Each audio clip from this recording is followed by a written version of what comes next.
تو یہ تمام حالات سے آپ باخبر کب رہ سکتے ہیں؟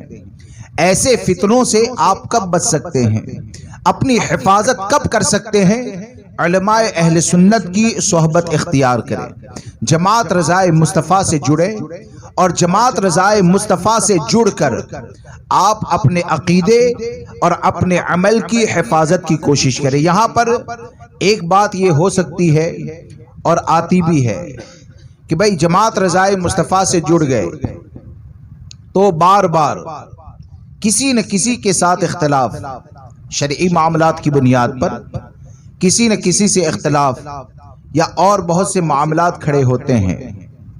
تو یہ جو معاملات کھڑے ہوتے ہیں نا، تو اس بات کو یاد رکھ کر چلیں، یہ قرب قیامت ہے۔ کیا ہے؟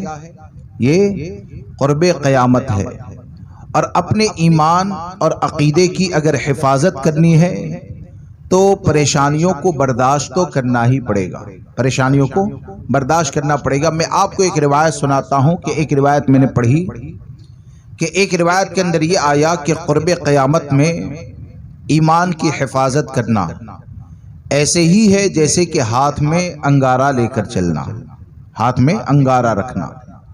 اب آگ کا انگارہ ہاتھ میں رکھنا یہ کتنا مشکل ہے۔ اب آگے کیا ارشاد فرمایا گیا کہ یہ انگارہ اگر ہاتھ سے گرے گا تو ایمان جلائے گا۔ کیا ہوگا؟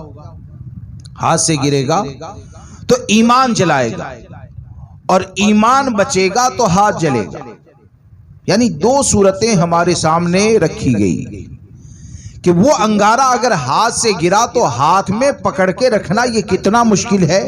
آپ خود سمجھ سکتے ہیں کہ ایک ماچس کی تلی اگر بجھنے کے بعد فوراً انگلی سے لگ جائے نا، تو اس کی گرمی کی بنیاد پر آدمی اپنی انگلی کو منہ میں ڈال دیتا ہے، اپنی انگلی کو منہ میں ڈال دیتا ہے، پانی میں ڈال دیتا ہے۔ اور یہاں پر تو یہ ماچس کی تلی کی بات نہیں ہے، انگارے کو ہاتھ میں لینا ہے، اور ایسے نہیں کہ جلن ہوئی تو اس کو اپنے ہاتھ سے چھوڑ دیں، بلکہ یہ کہ اس کو ہاتھ میں پکڑ کر اپنے ایمان، اپنے عقیدے کی حفاظت کے لیے مرتے دم تک اپنے ہاتھ میں ہی رکھنا ہے۔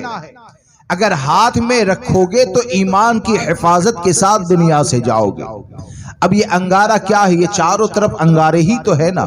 یعنی رافضیت کا فتنہ آج کچھ بولنے کے لیے جائے تو ایک بڑی مصیبت، بڑی پریشانی کھڑی ہو جائے، کبھی گالی سننی پڑے، کبھی کچھ اور برداشت کرنا پڑے۔ لیکن اس بات کو یاد رکھ کر چلیں کہ آپ اپنے مقصد کے اوپر نظر رکھیں گے، اور اس بات کو یاد رکھ کر چلیں گے کہ ہماری زندگی کا اصل مقصد یہ ہے، ہماری زندگی کا بنیادی مقصد یہ ہے کہ اللہ نے ہم کو ایمان دیا ہے تو ہمیں اپنے ایمان کی حفاظت کرنی ہے، انشاءاللہ اپنے ایمان اور عقیدے کی حفاظت کرنی ہے۔